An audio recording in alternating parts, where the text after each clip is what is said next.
Assalamualaikum warahmatullahi wabarakatuh. Alhamdulillahi wa kafa. Wassalatu wassalamu ala habibina Muhammadin al-Mustafa. Arsalahu Allahu bashiran wa nadhira. Wa da'iyan ila Allahi biiznihi wa sirajan munira. وقال الله تعالى في القرآن العظيم وهو أصدق القائلين وبقوله يهتدي المهتدون وليخشى الذين لو تركوا من خلفهم ذرية ضعافا خافوا عليهم فليتقوا الله وليقولوا قولا سديدا. صدق الله العظيم وبلغ رسوله النبي الحبيب الكريم ونحن على ذلك من الشاهدين والشاكرين والحمد لله رب العالمين. وبعد. Hadirin dan hadirat jamaah salat zuhur serta keluarga dan keluarga besar Rumah Sakit Zainul Abidin, para direksi, staf dan karyawan beserta hadirin yang sedang berkunjung ke tempat ini. Kita sudah berada di penghujung bulan Muharram. Menjadi indikasi yang sangat nyata betapa keberkahan waktu tersebut sudah hilang, dicabut oleh Allah Ta'ala. Padahal durasi waktu yang diberikan untuk setiap kita, sejak dari Nabi Adam, bahkan sejak Allah menciptakan langit dan bumi, durasinya sama. Inna iddatash syuhuri 'indallahi 12 syahran. Sesungguhnya perhitungan bulan di sisi Allah ada 12. Yauma khalaqas samawati wal ard. 12 bulan dalam setahun itu tidak dimulai dari tahun Hijriah. Tidak dimulai dari tahun Masehi. Tidak dimulai dari masa Nabi Adam, bahkan tidak pula dimulai dari zaman dinosaurus. Tetapi yauma khalaqas samawati wal ard, sejak hari Allah menciptakan langit dan bumi. Namun sangat terasa perbedaannya. Orang-orang tua kita di masa lalu, tahun 80-an ke bawah, ketika transportasi masih sangat terbatas, hanya dengan sepeda yang kekuatannya hampir seragam satu daya manusia, dengan jalan yang keriting, jarang yang ada aspal. Tapi dalam satu hari ada beberapa undangan kenduri, mereka sanggup hadir dan memenuhi undangan. Hari ini jalan sudah mulus, aspal di mana-mana. Kendaraan kita tidak lagi dihitung dalam satuan daya kuda, tetapi tidak lagi daya manusia, tetapi sudah dalam satuan daya kuda. Sepeda motor sudah di atas 10 bahkan 20 daya kuda. Mobil sudah seratusan daya kuda. Ternyata dapat 3 undangan dalam sehari menjadi masalah bagi kita untuk memenuhi. Tentu tidak serta-merta, ada banyak faktor yang melatarinya. Dimulai dari orang tua kita dulu tidak terikat waktu kerja dengan absensi di jari. Masuk pagi 7.30 dan keluar sore pada jam 17. Mereka orang-orang yang tidak terlalu terobsesi untuk menjadi PNS. Konon di zaman itu pemerintah harus membayar warga yang bersedia untuk menjadi PNS. Mungkin mirip-mirip seperti sekarang di negeri jiran di Malaysia. Mereka tidak tertarik untuk menjadi tentara. Beda dengan kita sekarang, bahkan bersedia bayar berapapun asal diterima jadi tentara dan jadi polisi. Itu perbandingan sederhana. Maka karena mereka bukan orang yang terikat oleh jadwal kerja, bagi mereka menghadiri undangan keluarga itu adalah sebuah rejeki. Bukan rejeki tentang hidangan yang disajikan, tetapi rejeki, kesempatan dan peluang untuk bersilaturahmi. Kita sekarang ketika diundang kenduri, kondisinya menjadi serba salah. Han tajak kagundang, oh tajak tengok sibuk, hana tajak hana mangat, wati tajak mentemah hana mangat loh. Jadi kita sekarang menjadi orang yang serba hana mangat. Ini yang pertama. Yang kedua, penyebab Kenapa sekarang sulit untuk kita menghadiri undangan? Zaman dahulu, mereka yang buat kenduri mengukur-ngukur jarak ketika mengundang tamu. Maka undangan diantarkan langsung dari mulut ke telinga. Maka ada istilah baranub. Maka setiap kali kita anak-anak melihat di luar ada tamu membawa sirih di dalam tempatnya, dalam puan, itu yakinlah mereka datang untuk menyampaikan undangan kenduri. Jadi bila yang mengundang sampai ke rumah pihak yang diundang, maka sungguh tidak ada alasan untuk yang diundang tidak mungkin sampai ke tempat orang yang mengundang. Kemudian berjalan waktu, undangan tidak lagi disampaikan secara lisan, dicetak dalam bentuk kertas dan diedarkan. Sampailah undangan ke tempat orang yang mengundang tidak mampu untuk datang. Berjalan lagi waktu, ketika surat tersebut tidak lagi menarik, kita ubah dalam format digital, undangan dengan SMS. Sekarang undangan dalam bentuk WA, dalam berbagai format. WA, sekarang kita tekan dalam waktu yang sama sampai ke berbagai pelosok dunia. Terjadilah persoalan, undangan siapa yang harus kita penuhi lebih dahulu. Bayangkan kita di Banda Aceh. Ada kawan-kawan kita yang buat acara kenduri di Sigli, di Calang, di Melabuh, di Lok Semawe. Bukan kita tidak mau hadir, karena di hari yang sama di Banda Aceh juga ada kawan-kawan kita yang buat kenduri. Satu kenduri kita hadir di luar kota, ada banyak kenduri di dalam kota yang kita tidak mampu penuhi. Mungkin yang buat kenduri di luar kota sedikit lebih tinggi strata sosial, lebih kaya, lebih tinggi pangkat. Maka saat kawan-kawan yang di Banda Aceh buat acara kita tidak hadir, terjadilah salah pendapat, salah persepsi.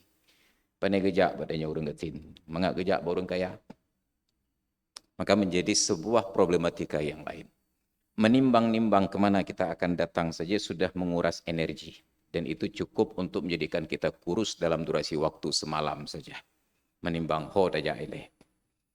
Makanya di dalam tuntunan Rasulullah, ketika beliau sedang menjabat sebagai pemimpin besar di Madinah, beliau adakan walimah pernikahan putri beliau yang terakhir, Fatimah binti Muhammad dengan Ali bin Abi Thalib. Besan beliau, Abu Thalib, sudah meninggal dunia dan meninggal dalam keadaan sebagai penyembah berhala. Tetapi beliau tidak persoalkan besan yang menyembah berhala selama menantu yang akan menikahi putrinya adalah seorang yang taat. Beda dengan kita sekarang, kita tidak persoalkan calon menantu yang datang, yang penting besan kita tersebut orang yang taat. Kita nggak tahu sedang mencari besan atau sedang mencari menantu.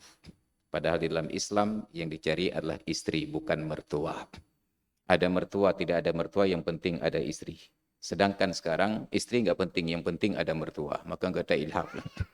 Maka betapa banyak gadis-gadis yang baik-baik yang sudah menjadi ustadz dan ustazah, hanya karena sedikit noktah kelam dalam kehidupan orang tuanya, dia gagal untuk melangsungkan pernikahan dengan pria yang mencintainya.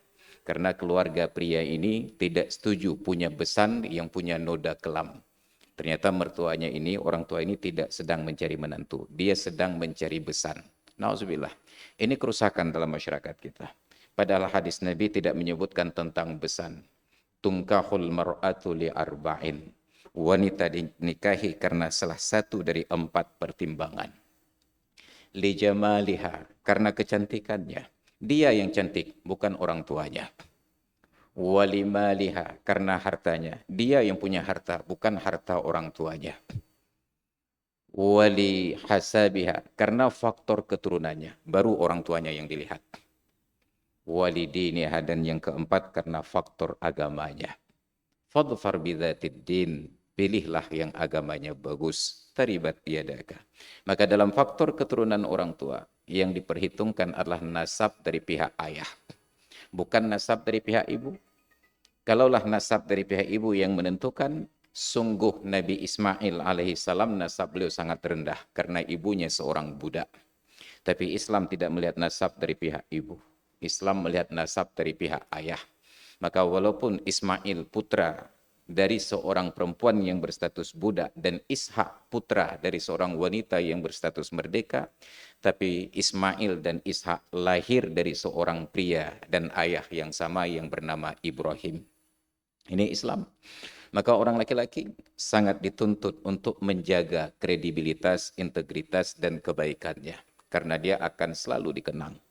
Ketika kita dengar untayan ceramah-ceramah maulid, bagi orang yang menyampaikan ceramah yang paham sejarah, mereka akan jelaskan silsilah Nabi kita Muhammad sallallahu alaihi wasallam, dan yang disebut selalu yang laki-laki. Muhammad bin Abdullah bin Abdul Muttalib bin Hashim bin Abdul Manaf bin Qusay bin Kilab bin Ka'ab bin Murrah bin Lu'ay. Coba tanyakan kepada ahli sejarah, siapa silsilah Nabi yang perempuan? Siapa istri dari Abdul Muttalib? Siapa istri dari Hashim? Kita hanya tahu ibu beliau adalah Aminah. Kakek beliau dari pihak ibu adalah Wahab bin Abdul Manaf. Wahab ini istrinya siapa? Yang menjadi ibunya Aminah. Tidak pernah dipelajari di dalam sejarah, bukan tidak dicatat. Oleh Imam Ibnu Hisham di dalam kitab beliau Sirah Nabawiyah menuliskan silsilah ini dengan lengkap. Dari pihak ayah, dari pihak ibu. Kemudian yang laki-laki dan yang perempuan semua tertulis. Tapi manusia tidak pentingkan tentang siapa ibu Anda. Yang mereka tanyakan ayah Anda siapa. Ini Islam. Maka sangat disayangkan ketika hari ini banyak orang laki-laki yang tidak lagi menjaga integritas. Dalam pandangan secara kasat mata, coba nanti keluar ke jalan raya. Hampir setiap perempuan yang kita temui di jalan itu menutup aurat, pakai jilbab, pakai gamis, pakai rok panjang. Tapi laki-laki yang memboncengnya rata-rata pakai celana pendek. Dan itu tidak menjadi kerisauan pihak manapun. Bayangkan di pusat ibu kota provinsi yang bersyariat Islam, laki-laki pakai celana pendek itu diizinkan begitu saja tanpa ada penindakan sama sekali. Pemerintahnya tidak tersinggung, bahkan celakanya majelis ulamanya pun tidak tersinggung. Bukti tidak tersinggung, mereka tidak bersuara. Karena bila tersinggung sungguh bersuara.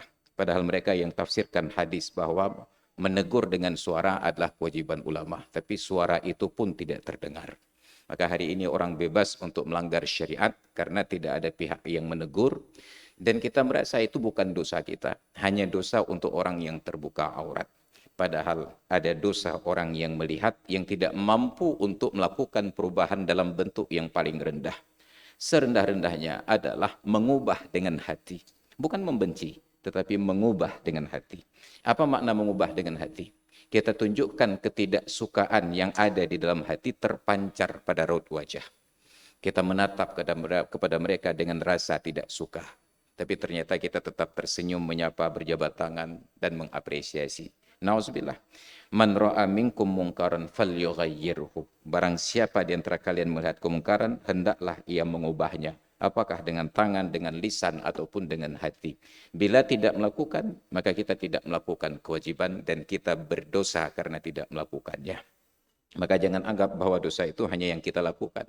Sebahagian besar dosa kita adalah dari dosa yang dilakukan oleh orang lain yang kita tidak mau ikut bertanggung jawab untuk melakukan perubahan-perubahan tersebut. Maka hadirin sekalian, jemaah salat zuhur yang dirahmati Allah. Kita sudah berada di penghujung bulan Muharram. Ke depan kita masuk ke dalam bulan Safar yang diidentikan oleh mayoritas orang tua kita dulu sebagai bulan turunnya bala. Saking identiknya sehingga di akhir bulan Safar ada tradisi Rabu Abih, tulak bala. Terlepas dari itu bid'ah, khurafat dan lain sebagainya, itu adalah persepsi yang terbangun di tengah-tengah masyarakat kita bahwa ada banyak bala turun. Mungkin berangkat dari sejarah orang-orang Quraisy zaman dahulu, ketika berakhir bulan haram, rangkaian bulan-bulan haram, Zulqa'dah, Zulhijjah dan Muharram, di bulan-bulan haram tersebut mereka punya kesepakatan untuk tidak melakukan kemaksiatan kepada Allah. Fala tadlimu fihinna anfusakum. Berakhir bulan haram dengan masuknya bulan Safar, mereka kembali kepada rutinitas yang berjudi, yang merampok, yang memperkosa, yang berzina dan lain sebagainya. Maka sebagian ulama katakan, kenapa bulan setelah Muharram dinamakan Safar? Itu dari bahasa Arab menunjukkan makna kuning. Karena tanah Arab yang kuning tersebut kembali bangkit debunya ketika mereka beraktivitas kembali. Maka mereka lakukan aktivitas yang menentang syariat Allah, memperkosa, merampok, berzina, membunuh, berperang. Maka identiklah dengan banyaknya bala. Di akhir bulan tersebut, di Rabu Abih, diadakan tradisi tulak bala. Masih hidup tradisi ini di pantai barat selatan Aceh. Masih hidup tradisi ini di pantai utara dan timur Aceh. Dulu di Aceh Besar dan Banda Aceh juga masih hidup tradisi ini, tapi sekarang sudah hilang karena balanya terlalu berat untuk ditolak. Kita dihimpit oleh bala sekarang ini. Ini yang terjadi. Ada persoalan-persoalan realitas saat kita membiarkan kemaksiatan itu terus menjadi besar. Maka na'udzubillah, hanya tinggal berselang bulan kita akan menyambut tamu dari seluruh Indonesia datang kemari dalam pagelaran PON. Pemerintah sudah menunjukkan bahwa mereka malu apabila fasilitas publik di Aceh ini tidak terawat. Maka jalan yang berlobang ditambal, cat yang kusam dibersihkan kembali. Tetapi belum ada satu orang pun tokoh di Aceh yang merasa malu apabila tamu dari luar datang, ternyata akhlak orang Aceh masih bolong dan berlobang. Maka tidak ada yang berusaha untuk menutup aurat yang terbuka. Tidak ada yang berusaha untuk menutup aib dan celah tersebut. Nauzubillah, summa nauzubillah. Padahal ada kesempatan emas untuk melakukan perubahan itu dengan biaya yang murah. Dengan nebeng pada program yang diadakan oleh Ditlantas Polda Aceh, Operasi Patuh Selawah. Andai kata guru-guru kita yang duduk manis di kursi MPU tersebut mau bersilaturahmi dengan Kapolda atau minimal dengan Ditlantas, dan saya sangat yakin mereka sangat berbahagia dikunjungi oleh para ulama. Tinggal minta saja sedikit tambahan program. Bapak Kapolda, Bapak Dirlantas, boleh tidak dalam program itu jangan hanya ditanya SIM dengan STNK, jangan hanya ditanya seat belt dengan helm, tetapi ditanyakan juga, itu yang dibonceng di belakang siapa? Itu aurat kenapa terbuka? Walaupun hanya sekedar gurauan saja. Tapi sayangnya, silaturahmi itu tidak terjadi karena prinsipnya ulama nggak boleh menemui orang lain. Nauzubillah, summa nauzubillah. Maka Rasulullah terjun sendiri berdakwah dan beliau tidak menyatakan saya Nabi enggak patut berdakwah, tinggal duduk di rumah saja. Kalau masyarakat sesat itu karena mereka tidak datang menemui saya. Maka kita tidak aktif dalam berdakwah, kita hanya reaktif saja. Andai kata guru-guru kita mau bersuara saja setiap hari berbalas pantun di media, maka sungguh pemerintah akan waspada. Pemerintah akan tahu mana kesalahan yang harus diperbaiki dalam akhlak umat manusia ini. Tapi itulah kita. Masing-masing akan mempertanggungjawabkan pekerjaannya di hadapan Allah Subhanahu wa taala. Makin tinggi kekayaan, makin berat tanggung jawab, makin tinggi pangkat, makin berat tanggung jawab, dan makin tinggi ilmu juga makin tinggi tanggung jawab. Maka mudah-mudahan kita kembali kepada prinsip dasar, ya ayyuhalladzina amanu qu anfusakum wa ahlikum nara. Wahai orang-orang yang beriman, peliharalah diri dan keluarga kalian dari api neraka. Maka mari sama-sama kita jaga lingkungan terkecil. Jaga diri kita, jangan menjadi pelaku maksiat. Jaga keluarga kita, istri dan anak-anak, jangan melakukan kemaksiatan. Yang orang lain itu menjadi tanggung jawab orang tuanya, di ruang publik itu menjadi tanggung jawab pemerintah. Hadirin sekalian yang dirahmati Allah, demikian barangkali sekedar yang dapat saya berbagi di siang ini.